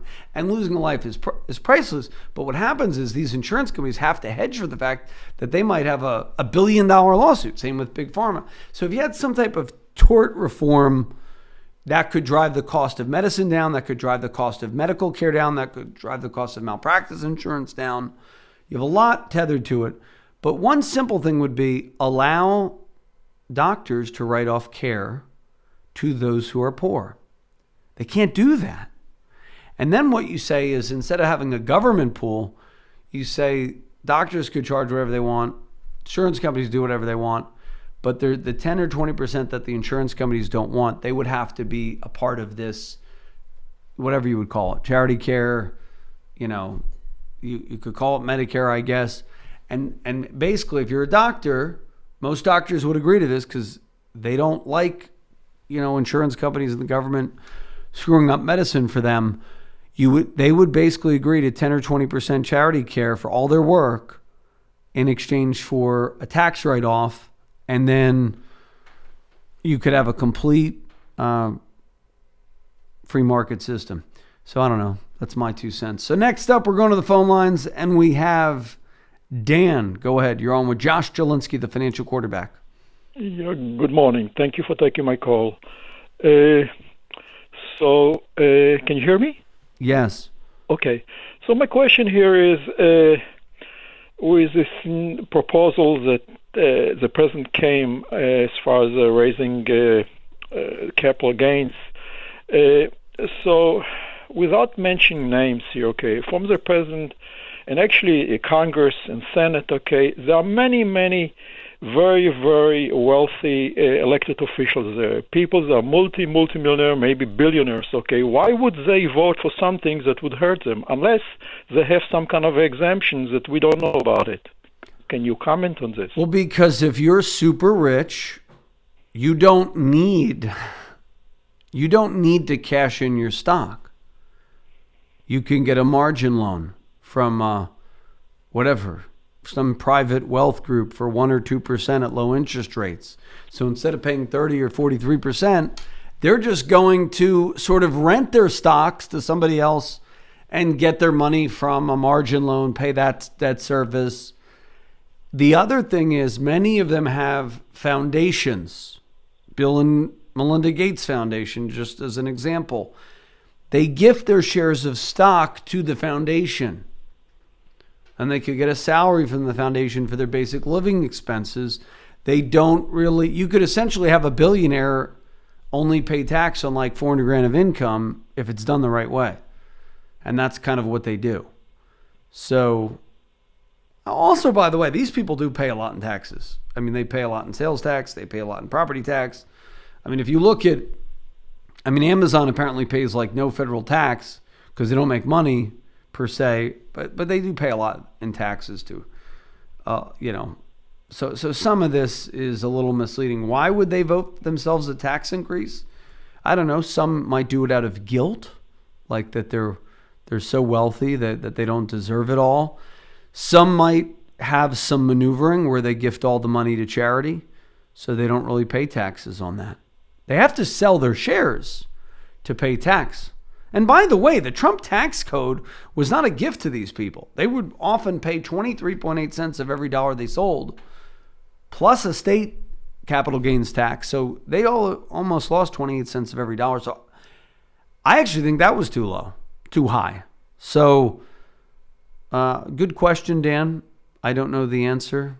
I would say the answer is a lot of them have already gifted their shares of stock to charity. The giving pledge. But this is interesting. Why don't they give, if they want to give, to pay for national programs? Because they know that the government is inefficient at spending their money. That's why they create these foundations. Not because they're necessarily ill intent. They just want the money to go to the source. It's like if you give money to a charity, and you give $10, do you want that whole $10 to go to the people in need? Maybe $9, maybe a dollar of that 10 could go to administrative costs. With the government, like $9 go to administration and $1 to the source. So, and I'm overgeneralizing here, but that's generally why. So any other follow-ups on that, Dan? Yeah, in the past, he probably still talks about it. Steve Forbes was talking about a flat tax. I believe he was talking like a 15%. Which made a lot of sense to me because this way, and no loopholes, nothing. Okay, I believe that's what his intent. Well, I agree, okay? but it's not happening. So we got to educate people on the virtues of a flat tax. I think that's the only way that it'll solve this. You get rid of all these loopholes, but generally attorneys and accountants don't like it, and attorneys help write a lot of the laws. So that's one reason why. Even when President Trump revamped the tax code, we didn't have a flat tax. We had this Swiss cheese kind of weird tax code that half the people didn't even understand. So give us a call, 888-988-JOSH. If you want help navigating the tax code from an investing perspective, we'll talk about tax advantage investments like Roths when you call us at 888-988-JOSH. For the Income for Life Blueprint, call us now, 888-988-JOSH. We'll be back after these messages. It's always on your mind. Retirement, whether you're 55 or 35. Not everyone wants to work forever, and most would like a comfortable retirement. You may already have a plan, but is it the right one? Josh Jalinski, host of the popular Financial Quarterback radio program, is ready to guide you towards financial freedom. He challenges the ways your parents and grandparents saved money with fresh strategies, which are exactly what you need to navigate today's volatile economic climate. Josh's new book, Retirement Reality Check, is available to order on Amazon. It's an easy read that guides you through his system for securing your financial freedom, including tax-saving strategies, understanding the right investment mix, and more. Order now. Retirement Reality Check. Call Josh at 888-988-JOSH. Let Josh help you map out your retirement using fresh strategies. Call 888-988-5674. That's 888-988-5674. Hi, we're back. This is Josh Jalinski, the Financial Quarterback, coming to you live, and we have another question. If you have a question, call us at 800-321-0710. We have Mike, who is getting his daughter Social Security child care benefits. Go ahead. Yes, good morning, Josh. How are you? Wonderful, thank you. Oh, that's it. Once again, my daughter is getting child care benefits from Social Security. I'm retired. My wife still works, and we claim our daughter as a dependent on our joint tax return. Do I have to include the amount that she's getting from Social Security as part of the family income? Well, I believe so. You would want to check with your accountant. I'll get my accountant to answer the question by next meeting, by next show we do. But basically, Social Security benefits paid to the child are taxable for the child, although most children don't make enough to be taxed. But depending on your income, you got to watch for what's called the kiddie tax. So that's why you probably need like a CPA on this. Does that make sense? Okay. For example, if it's survivor benefits, most are considered taxable income only for the children who are entitled to receive them. Even if the checks are made out to a parent or guardian, most children do not make enough. But there are some issues with the kiddie tax, which is quite convoluted thing, and I'll bore everybody on the radio. But basically, here are some key takeaways. Survivor benefits are taxed if half of the child's benefits in a year is enough to require him or her to file a tax return. So, for example, if they don't make a lot from it, they don't have to file it. But when parents receive checks on behalf of the children, that's a little different. Most checks for Social Security survivor benefits are made out to an adult, such as a parent or child, parent on the child's behalf. The amount of the benefit does not affect the income tax of the parent. If both the parent and the child receive benefits, the amount designated for the eligible child is subtracted from the check to determine the parent's tax liability. So there's a lot there. The IRS does not treat Social Security benefits for children as income for the parent or recipient who receives the money on behalf of the child. According to Investopedia.com, has a write-up on this. But it's not as easy as they're making it out to be, because I think certain kiddie tax worries have to be applied. And we'll try to get our CPA to give us an answer on this in the coming weeks. Okay? So, folks, give us a call, 800-321-0710. Also, you could go to ssa.gov and search for taxation of child benefits, and you'll probably see an answer there. That's where I'm looking right now. SSA.gov has a wonderful search engine. Also, IRS.gov. People don't realize this. Even though we don't always like, people don't always like the IRS. The IRS.gov and SSA.gov has a tremendous amount of free research. So there's a whole thing, income taxes and your Social Security benefits. So, for example, do you know if you make $25,000 or less, when you're retired, you pay zero taxes on Social Security. But if you make between $25,000 and $34,000 and you're single, half of that Social Security tax, Half of that Social Security tax is taxable. There was a promise that FDR made to all Americans that Social Security would never be taxed. And then along came President Ronald Reagan, by the way, and he changed that. So it's funny. Now, that was a part of the big tax cuts, and he gave up that, and he gave up some other things. Now, if you make more than 34 grand, President Clinton changed this. Up to 85% of your Social Security check is subject to income tax. And there's something called the provisional income formula, where not all of your income will be taxed at a certain level. And so there's a whole lot to learn about Social Security and Social Security taxation. And we'd be happy to work through with you. There's a good tip from a financial planning perspective, which is, this is the financial tip of the day. Don't pay taxes on money you're not spending. You might say, well, what do I mean? Don't pay taxes on money you're not spending. Very critical point. Don't pay taxes on money you're not spending. When we return, I will talk about what that means and unpack that a little bit and take your calls at 800-321-0710. This is Josh Jalinski, the Financial Quarterback. Don't touch that dial. Hey, meet you out on the first tee? Yeah, I'll be right there. Just reading this article. On what?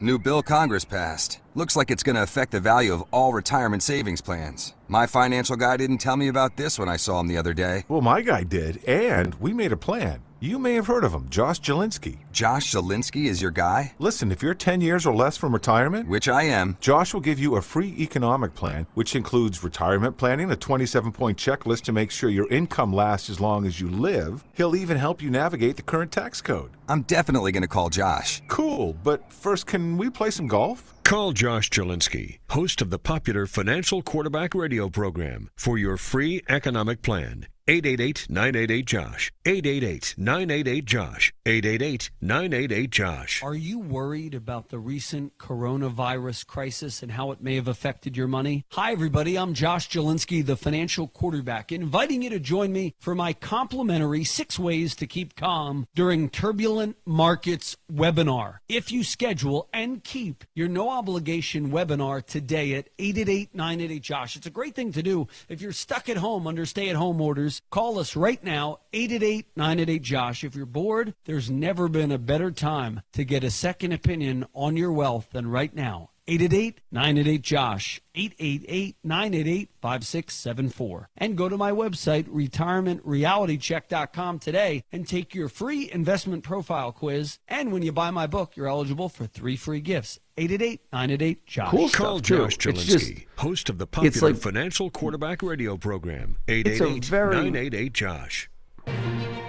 Okay, John has a question on leaving his house to his family, gifting to other family members. And then I talk about my tip, don't pay taxes on money you're not spending. And why is that so critical with the aspect of Social Security taxation? But first, John. Go ahead, John. Yes, Josh. Go ahead. You're on. Go ahead. Okay, yeah. Josh, a couple of things I'd like to go through fast. Let me give them to you. It's time you respond. I'm leaving my house to my daughter, free and clear. Does she have any tax liabilities on that? Well, you're leaving a free and clear house to your children, to your daughter. If you leave it and it's in your name, under current law, it passes with a step-up in basis.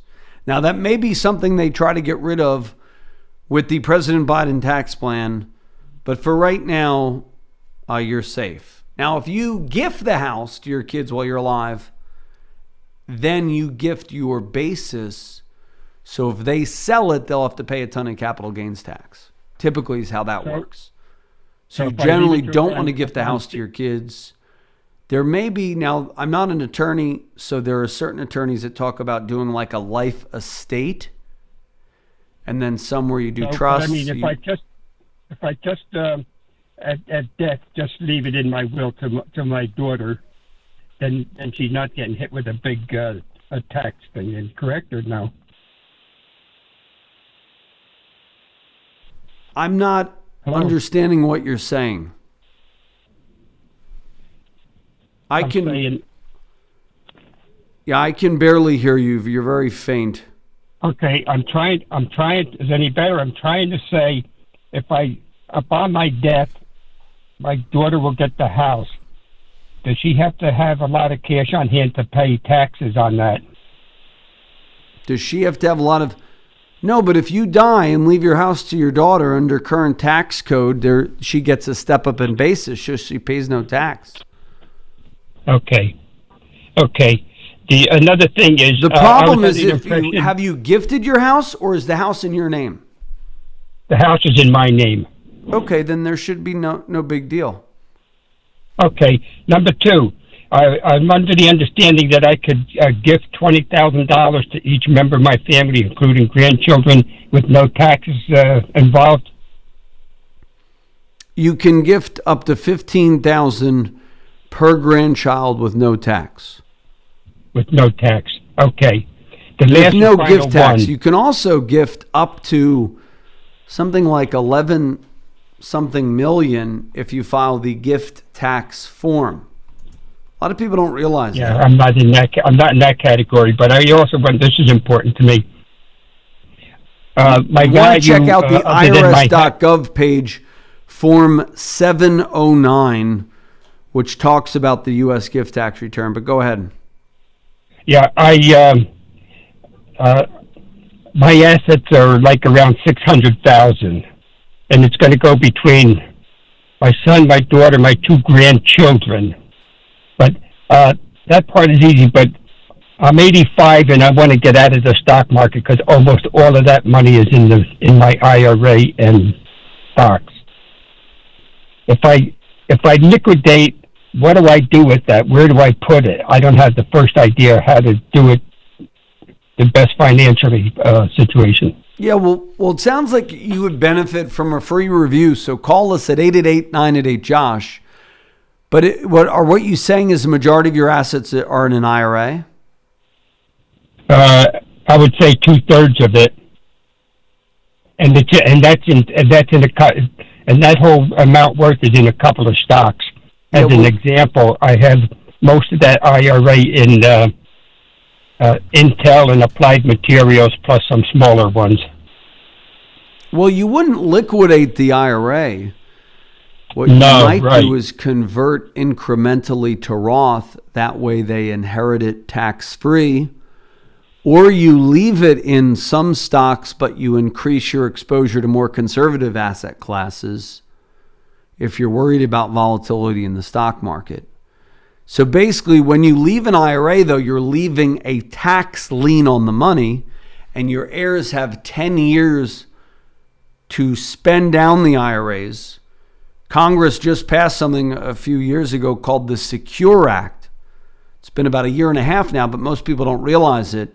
So when you leave that money, let's say $500,000 in an IRA to your heirs, you don't want to cash out of the IRA now, but you want to build a plan so that when they take it out, if they got to take out 50 grand this year, 50 grand the next year, they have to spend that money down over 10 years. That money goes on their tax return when you're gone. So you want to begin with the end in mind. Maybe you look at life insurance as a way to pass money tax-free. Maybe you look at Roths as a way to pass money tax-free to your heirs. Does that make sense? Okay, the last thing, but the biggest chunk of that money is in those two stocks, and if we come up in the next 6 months or a year with a really 20% drop in the stock market or so, and most of that money is in two stocks, that's going to be a lot of money just down the tubes and take. Well, that's why you need a diversification plan to have all your money in two different stocks. You have to spread your eggs around different baskets. So you're violating. I have 15 different stocks, but like I said, the good part of that, at least half of that is in the IRA in two stocks. Yeah, it definitely seems like you have what's called a high concentration in one thing. And diversification is not just having 15 stocks. It's having different sectors. It's having different companies. For example, you could have 3 different stocks. You could have Well, let's say you have Intel and AMD. Well, they do the same base, and Taiwan Semiconductors. Well, they kind of do the same basic thing. So you may be diversified in the fact that you have 3 different stocks, but you're not diversified in different industries. So if one industry gets hit hard, you're going to get hit hard. So call us today, 888-988-JOSH. If you or any of our listeners, we will pop the hood open to your holdings to make sure you do not have too much risk from a concentration perspective, an asset allocation, and a tax risk because of the IRAs. We got to take our final break of the hour, folks. Give us a call, 800-321-0710 if you want to be our last caller, and call us at 888-988-JOSH and get your income for life blueprint. We will outline how much income you can expect to receive from your investments from whatever age you are. You could be 55, 65, 75, all the way to 105. However long the good Lord gives you, we can plan a paycheck that hopefully lasts as long as you do. Have you worked through your plan? If not, or if you want a second opinion, call us. It's never too late to get a second opinion on your wealth. 888-988-JOSH, 888-988-5674. We'll be back after these messages. It's always on your mind. Retirement, whether you're 55 or 35. Not everyone wants to work forever, and most would like a comfortable retirement. You may already have a plan, but is it the right one? Josh Jalinski, host of the popular Financial Quarterback radio program, is ready to guide you towards financial freedom. He challenges the ways your parents and grandparents saved money with fresh strategies, which are exactly what you need to navigate today's volatile economic climate. Josh's new book, Retirement Reality Check, is available to order on Amazon. It's an easy read that guides you through his system for securing your financial freedom, including tax-saving strategies, understanding the right investment mix, and more. Order now. Retirement Reality Check. Call Josh at 888-988-JOSH. Let Josh help you map out your retirement using fresh strategies. Call 888-988-5674. That's 888-988-5674. This is Josh Jalinski, the Financial Quarterback, with the final tip: how to pay taxes on money you're not spending. No, how to pay taxes on money you're not spending, and how to not pay taxes on money you're not spending. What is that tip? Too many of you have a dividend-paying stock in a non-IRA. If you put that dividend-paying stock within a Roth or an IRA, and that stock kicks off a dividend, and then the dividends buy more shares, if you do it in a non-IRA or non-taxable account, like a Roth, it's treated differently. So if you own dividend-paying stocks, own them within the Roth format or the IRA format. If you own stock outside of an IRA, invest in those growth stocks that don't pay a dividend. Or if you like more of a stodgy company, you could get the Berkshire Hathaways, and for full disclosure, I own it. But the point is, and so do some clients, but the point I'm trying to make is, that's the beauty of Warren Buffett. You know, he buys, and April 26th, he has his convention. He buys good dividend payers, but his company is a holding company, and essentially they don't pay a dividend, and that's a beautifully tax-efficient thing.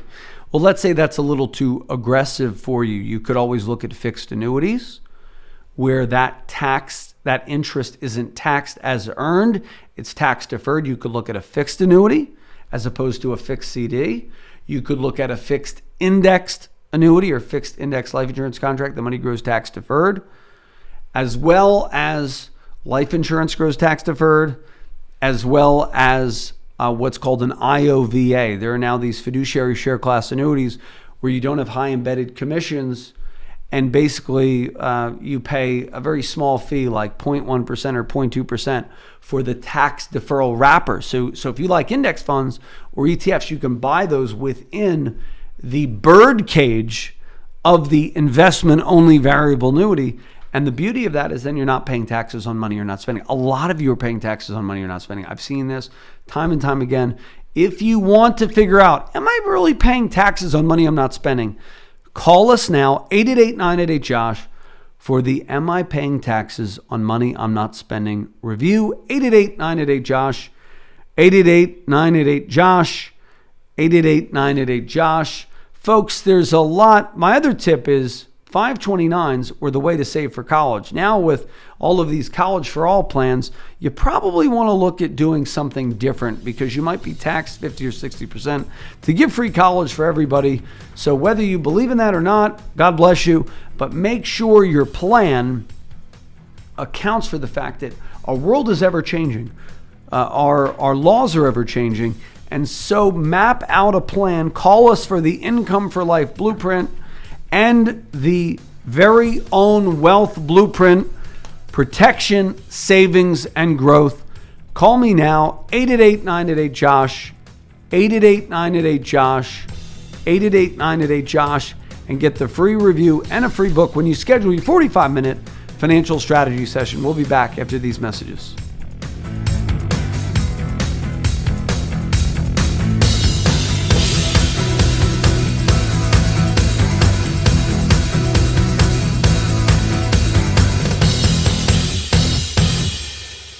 The preceding program was sponsored by the Jalinski Advisory Group. Any awards, rankings, or recognition by unaffiliated third parties or publications, including 5-Star Wealth Manager, Advisory of the Year finalist by Senior Market Advisor, and top of the $1 Million Roundtable, are in no way indicative of the advisor's future performance or any individual client's investment success. No award, ranking, or recognition should be construed as a current or past endorsement of Josh Jalinski or Wealth Quarterback LLC. Information regarding specific awards, rankings, or recognitions is available on the Wealth Quarterback website at www.jalinski.org. All investment strategies have the potential for profit or loss. Investment strategies such as asset allocation, diversification, or rebalancing do not assure or guarantee better performance and cannot eliminate the risk of investment losses. There are no guarantees that a portfolio employing these or any other strategy will outperform a portfolio that does not engage in such strategies. This broadcast should not be construed by any client or prospective client as a solicitation to effect or attempt to effect transactions in securities or the rendering of personalized investment advice. Due to various factors, including changing market conditions, the information discussed in this broadcast may no longer be reflective of current positions or recommendations. While information presented is believed to be factual and up to date, Josh Jalinski and Wealth Quarterback do not guarantee its accuracy, and it should not be regarded as a complete analysis of the subjects discussed. The tax and estate planning information discussed is general in nature, is provided for informational purposes only, and should not be construed as legal or tax advice. Listeners should consult an attorney or tax professional regarding their specific legal or tax situation. Investment advisory services offered through Wealth Quarterback LLC.